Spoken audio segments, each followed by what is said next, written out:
Hello and welcome to my podcast. Do me a favor, subscribe to the John Keim Report wherever you get your podcast. You're watching on YouTube, hit that like button, hit that subscribe button. You can find us there as part of Ampire Media, Ampire. Always much appreciated when you tune in. And don't forget, you can read my work on ESPN.com. I have a story up now, a groundbreaking story on the offensive line, taking a look at why they feel like it could be okay, but some of the challenges that remain and a lot of the unknowns that still exist, how Jayden Daniels can help compared to what we saw last year with the play calling, et cetera. Anyways, you want to know about the joint practice? I got my pal Nicki Jhabvala here from the Washington Post. I'm not down in Miami, but I took the chance to then go up to Boston to watch my son in a performance. I get two shows, Nicki. I get two shows with him. So that's good. Awesome. But Nicki is now the John Keim Report correspondent. So Nicki, I talked to people about how the practice went, so I've got a little bit of a feel here. But tell me, just in general, some impressions that you had coming off of like last week, and just what you thought Yeah. today. Yeah, much stronger showing all around by the Commanders. They're, on offense, they had, 5 touchdowns in a row in red zone period. So they looked strong. It helped that Jayden had better protection up front. Andrew Wiley was back in there doing some team drills like he did earlier in the week. So that helped. That was good to see. Then on offense, I felt like the group as a whole just worked better, more cohesively. The line, they got a ton of pressure up front. The back end sealed it quite a bit. I thought Forbes had a better day, had a deflection on one. Mike Sainer still another strong showing. That kid just looks really, really good as sort of their do-it-all defensive back. Beat Tyreek Hill on one-on-ones on one play. So yeah, Jayden Daniels threw 2 picks, neither of which were his fault. One was a pass that went through the hands of Cole Turner and was picked off by Marcus May. The other was on the very last play of practice. Terry slipped at the top of his route. They went inside on the turf field for the final team period. Terry just kind of slipped at the top of his route, and Kendall Fuller, of all people, picked it off, and that was the close of practice. Now, on one of the first team reps of practice, Terry caught a touchdown against Kendall, so it was sort of tit for tat for those two. It was kind of cool watching them working. I was like, oh man, it's like, practice of the last 3 years Yeah, right yeah, here. for sure. And I always like Kendall. Did Terry have anything to say to him after the touchdown? I'm He sure they had to. exchanged words. I'm sure they were all pleasantries, house of Yeah. family. Yes, yeah, yeah. But the But no, funny thing, after Kendall's pick, he, gave a little celebration that was sort of an inside joke among Commander's teammates. So it was all in good fun. I think those players still have a lot of respect for each other, and yeah. hasn't been that long since they saw each other. So Right. And Kendall's a true pro. So guys oh, respect the total heck out pro. of Yeah. respect the Oh hell out of yeah. it. Let's go to the red zone with Jayden Daniels then. So Hmm. looking at the tweets, 5 touchdown passes in a row, Hmm. correct? Yep. What were listen, we've seen the progression with him throughout camp. We Hmm. know he's been decisive and all that. What Hmm. would jumped out to you with those 5 touchdowns? What jumped out to you the most from what you saw from him? Yeah, I should say that the offense was on the far field, Okay. so I kept looking over intermittently, and you could always see Okay. touchdown, touchdown, touchdown. So, but It's they were hard. going more up tempo, a lot of quick passes. But he just looked sharp, quick decision making. Again, better protection up front. But yeah, he looks sharp. He just looks. Kendall hit it on the head. He just looks like a pro out there.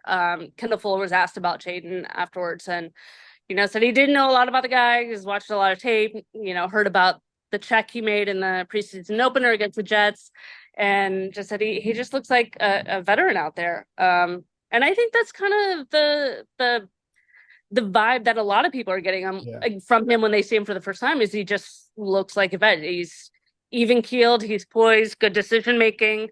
I for myself, and I think probably for others who have watched them cycle through quarterback after quarterback, you try to sort of temper expectations and what he could face in year one, and surely there will be bumps, but so far he's given a lot to like with his performances, and I like the consistency more than anything. I agree. And it's funny because that the De'Ami Brown play has become the check heard around the world because like Yeah, right. that's become the greatest. And it's like it was a really good play. And I'm not, but it's like it's been talked about Yeah. so much. It's reached legendary levels for a Yes. preseason Like throw. it's going to be Yeah, on his against the number 2 defense. Yeah. yeah, and it'd be when he gets to Canton someday if he gets there, it's like great check in his first. But Right. listen, and I kid about that because it was a really good play, and it was Yeah. the first meaty thing that we had to go on with him in a game setting. But it Right. is true that guys keep talking about the professionalism with him, and I think that's what excites to me, Nikki, this team the most is the professionalism behind the scenes that they see, and then carrying it out on the field. Right. No, totally. They practice hard. There's communication. It hasn't been flawless all the time by any means. I mean, we saw New York. But they look like a team that is more well prepared than maybe in years past. That's not a knock on anybody. That's just the reality. I do think they still have a lot of questions throughout the roster. Maybe some more surprising than others. How do you like that segue, John? There you go. Let's go into what Dan Quinn said about the number 2 receiver. And I know you guys talked to Jahan Dotson afterwards, but it was somebody asked him, like, who's your number 2? And up for grabs. Up for grabs. Yeah. How about that? I mean, is that any surprise to you? I mean, given what we've seen? Yes and no. I think we should make one thing clear that was like, we're not talking about Jahan Dotson's roster spot being in jeopardy. That is not the case at all. And I think we've all said all along, like he's a lock to make the roster. We haven't gone in depth. At least I haven't gone in depth terribly on sort of the hierarchy. I just, always kind of grouped Terry and Jahan together just because we've seen more of both. All the others, De'Ami's had one game really. He's played well in camp. The others are mostly newcomers like Zacchaeus, Luke McCaffrey. De'Ami's come on strong, but like it's an open race there is what Quinn told us today.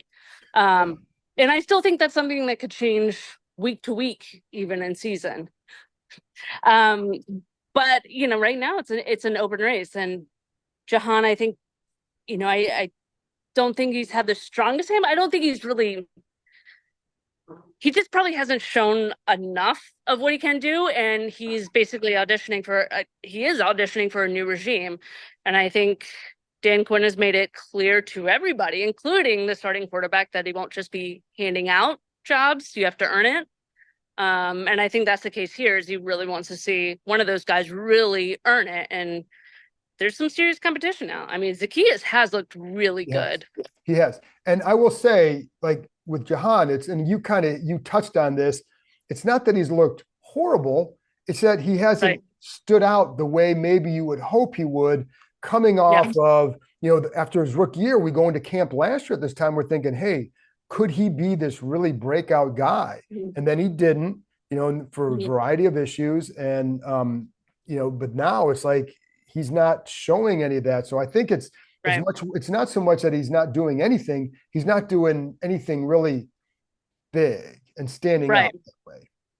Right. Do you hear that thunder behind me? I hope we don't get it. If I die, John Keim, I don't know. Can I get workers' comp from you? Like I said, to the state of the Jhabvalas. There may be a tornado down there. So if you see Nicki flying, like I'm kind of hoping this goes viral if that's the case. So wow. This is what I have to deal with. This is unbelievable. It's Johnny downloads. Come on. Johnny.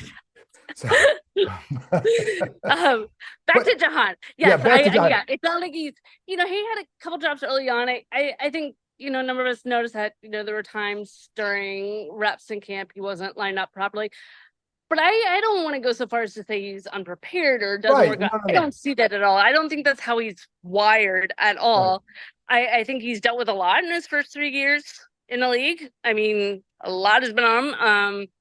But I do think he said as much, that there's much more he wants to show. So I think given the expectations, and even for a number 2 receiver, which in my mind is more of like a 1B, if you're a number 2, that, that is a prominent role given, how many times they're in 2-3 receiver sets. So And Yeah. the other thing with him is two things. One, and I've talked about this a little bit, but like, I don't. If he struggles to get off the line, it makes it hard as a receiver in this league. Yeah. You have to do a lot of things then to get the guy open. At some point, you've got to win at the line, and I think to do that consistently would help him, right? If he can do Right. that consistently, you now raise your game. Can he do that? And he's not a big guy. You have De'Ami Brown, who's bigger. Mm-hmm. What I've always liked with De'Ami is how he's kind of embraced whatever the role. He's blocked. He's played special teams. He's Mm-hmm. just got to show he can make plays more than every so often, right? Right. But I also think, Nicki, that this is if you're not sure who that guy is, do you have that guy? And what's the impact if you don't? Can you piece it together with the group you have to make an effective receiving core? That's what I also. What Right. about, do you wonder about that or? No, totally, totally. And I think that was, part of the reason for bringing in Martavis Bryant. Do you feel like you have the size? And I also think that situation is you lose nothing by seeing what he has at this stage in his Sure. career. But yeah, I think it's in totality, where's that group at? And I think for Jahan, and I go back to how Terry approached his early years because we all know that he would always find something during the offseason to really focus on and improve. And, it was a few years ago that the releases, that became a big storyline. Because he knew how important that would be, how that would take his game to the next level. Because he's not the biggest receiver either. A lot of his catches are contested. He's learned to become stronger at the catch point. And I think these are all things that receivers have to learn when they come in the league, each one at different stages, in different circumstances. But that may be some of what Jahan is facing now is, how each year do you take your game to the next level? Because if you just stay stagnant, you're going to get passed up. Was there, looking at some of the guys that, I don't want you to get hammered by the rain or anything like that. So I'm going to protect you. I thought you wanted downloads. Well, I do, but within context, like, so okay. That's only if there's a tornado, not like a thunderstorm. Oh, okay. Yeah. You just want like a really spectacular death and not you like just kind of, but like if you had like an umbrella, you could be like, fly, I don't know, maybe you could fly. Yeah. Little Mary Poppins over here. That would help exactly. You out. Got it. So, but I am curious, like from any other players that kind of jumped out to you today, and you brought up Sam was still against Tyreek Hill. Mm-hmm. I know here the other thing is people should know when you're watching these things, it's hard to see all the fields. So it's a really difficult thing to see all that you want. So things may be going on over here that you hear about later, but you can't really focus on the why all the time. So were you able to watch more of the defense then? Is from where you guys were? So we were at the top of the bleachers just to be able to see both because it's like stacked on top of each other, right? Right. So the defense was a closer field to us. The line looked really good. They were getting pressure. They were getting home. I think Dorrance Armstrong was really good. I mean, as he should be. I mean, he got the most money of any free agent they signed this offseason. But I don't know that he's talked about enough. He looks really good. And he's, the work he's doing on the edge is obviously helping the interior guys, John Allen, Daron Payne. They looked really good today. Bo Bauer, that was tough to watch. He went down with a leg injury. He was down for a bit. Players immediately got on one knee. And he's done a nice job this summer. Yeah, and he had to be carted off. He was able to get up and walk a bit on his own, but he was carted off and later taken in the MRI room. So hopefully we hear an update on him Saturday, I would assume, if not before. Zach Ertz was not here. Baby news. Congrats to the Ertz family. The quarterback's room, bit of change there. Mariota. Marcus Mariota dealing with a groin injury. Sam Hartman dealing with a shoulder injury. Neither will play Saturday. Hence the Trace McSorley signing. So he's had all of 24 hours to cram. It helps that he has some familiarity with Kingsbury's offense. But he should get some time. I would imagine that Saturday is the Jeff Driscoll game. Gets the bulk of the reps. Because you don't want to play, obviously, Jayden Daniels too much. What else can I tell you? Did you see, you talked about KJ Henry too. What kind of work was he? Because I thought he did a nice job. Yeah, he was working with the ones quite a bit. Cleveland Farrell He looked pretty good. Again, I'm like trying to look at both, so it's very possible I could have missed something, but he looked like he was playing within the scheme. The line as a group played cohesively. I didn't see any like massive standout play, but it's very possible I missed a play too. But yeah, I mean, I thought it was interesting that he was in it. Cleveland Farrell. He was not out there today. I'm guessing it's a vet day. The team, when asked, declined to really give specifics, but said he was not on the list of injuries. I'm trying to think of. Well, let me ask you this then, Nicki, because it is hard to. This is where we can't film some of these things, so it's hard to go back and watch the detail of it. Against the Jets, it was helpful that a Jets fan was putting out. Is this the Jets fan you were referencing? Oh, Jets, Jets. My down. Again, this is what I have to deal with. My show, it just crashed. Dang, we were trying to go in the opposite direction. There goes that one download.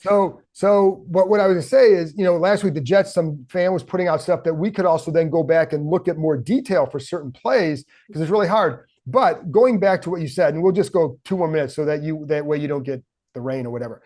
The chemistry, and you asked Daron Payne, I think, this question about how those guys are working up front. Mm-hmm. What because has it been noticeable to you that there's a little bit more cohesion with that front group? Yes, and that's why I asked it, because it does seem noticeable. And he mentioned, as long as we keep doing this, we play within the scheme.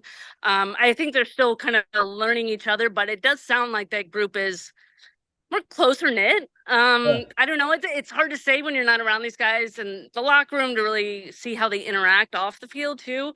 But it does seem like they have a strong rapport already. And you can see it in preseason too with them running games. They seem to kind of have a feel for what the other guy next to them can do. So I think that's really promising. Because I mean, as well as anybody, it's the last few years with so much talent on the line, just never, the group as a whole living up to expectations. But I so far it's been really good with that line. Today was probably one of their better days. I really like Dorrance Armstrong. I think he's going to be big for them on the edge, and they all seem to play well. Yeah. I mean, they all seem to play within the scheme while still, and I think that's sort of the misnomer. And maybe so for even the players that are being coached this way of playing in the scheme. It's sort of like, the system quarterback. It had like negative connotation, but I don't think it should. I think playing within the scheme means you still can create all the issues that you normally would, but you're able to do it more effectively. Like, because when you freelance, it screws up everybody. So I don't think playing within the scheme may have a negative connotation. It doesn't mean you play more conservatively. I think it ends up being the opposite for this group. I don't think we'll see these little signs posted on the door that says "Do your job" this year. Yeah, but I will say I do think and you're right. We don't know how really cohesive in terms of chemistry how it is, but what we do know is a few years ago they felt there were cliques, and then they'd have gatherings and maybe all but one of them would show up, or some of what I mean. So it wasn't, but and that can help. So any other last minute thoughts from this today before you get swept away by the wind? I don't think so. I think just the one thing that Terry is always a good gauge for me. Like when things he says to the media, it's fairly honest. I think probably being around him more, you just kind of pick up on, what he's very honest with what he says, and it'll kind of, you just have to listen a little closely because he's not going to bash anybody. He's a pro, but I think his demeanor, you notice, he plays much more confidently. He seems happier out there. I think that says a lot about where this team is at right now. And because you could see Terry's frustration in recent years. Yes, you could. It's a bit different this year. Yeah, I for sure. And I think it's funny because the last thing too with Jayden talked about confidence and trying to get it and regain it. And so sometimes I like to dig deeper with that with him to say like, is it, what do you mean by that? Because when you hear that, it's like, well, are you still searching to get it? Or is this just like a thing you say? I thought that was a very interesting comment. Like, it's so true. You could see it in De'Ami Brown. You can see it in a seasoned vet like Terry. It's true. I mean, it is sort of contagious in that regard. So you hope it continues. Nicki, And you hope I don't die there you go. sitting out in the thunder under a metal canopy. Before the tornado sweeps you away, tell people where they can find you. And I don't mean find you in Miami after you get blown away, Kansas. but find you on social media. Yeah, at Nicki Jhabvala, NICKI JHABBALA on. I'm still calling it Twitter. I'm gonna always call it Twitter. Yeah. Don't bother going to my Instagram. Like, I just post photos of my dog and my kids. So but your kid is actually pretty cute. Your kid is actually pretty cute. He's super cute. I mean, I'm not biased or anything, but he's super adorable. So if you want to see those, like, go for it. Yeah, and no, that would be great. And anything you want to plug in the post coming up? No, just read the post. There you go. Yay. There you go. Nicki, thank you very much. Of course, anytime. And by the way, and thank everybody for listening. I'll be back on Friday or Saturday morning with the preview of the preseason game, some things to look for. So there you go. That's it. Thanks for tuning in. Talk to you next time.